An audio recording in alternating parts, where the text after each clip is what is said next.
मंत्रेण मार्गेण वियोगा अपो महाश्रेष्ठां स्नान ऊर्जेत धातना महेरणाय चक्षरे यो हो शिवतोमं सप्तपाणीस्ते नौषधीर मात्रा दस्वान्तरमाहो क्लेशं क्षया यं जन्मवृत्तस्य सकलं दुःखं गुरुत्वनाशनं आपो मुनिर्दयागणा आपंच सत्य जीवना आपंच भौम्यांतर्गत धान्य जीवित कारका आपंच प्राण अपान व्यापुरा समानाधिक परमप्रिय पंचप्राणा आपंच परमप्रिय पशुकशाधिक आपंच रक्षिता वृक्ष वल्याधिक गुणा आपंच मम प्रिय मातृका अपूर्वम स्वरहम ओम हरि ओम तत्सत। आता तो आपल्याला गायत्री मंत्र 10 वेळा जपायचा।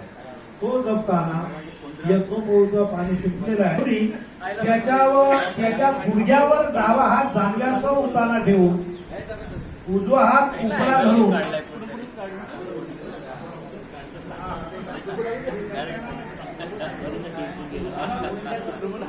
तेडी मांडा तेडी मांडी करा फक्त। अहो पालकर बघा कसे बसले पालकर, एक पाय तिकडे ठेवा एक पाय तेडा, बस हा पाय पुढे घ्या। आता ह्या मांडीवर अहो हा पाय फक्त वाकडा तेडा करायचा आहे। तुमचं काय उघड झालं उपराचा बरोबर आहे ना ठीक। आता गायत्री मंत्र जपा, गायत्री मंत्र नसेल तर नाममंत्र जपा किंवा नाहीच नसे काहीच नसेल तरी देवाचं तरी 10 वेळा नाव घ्या।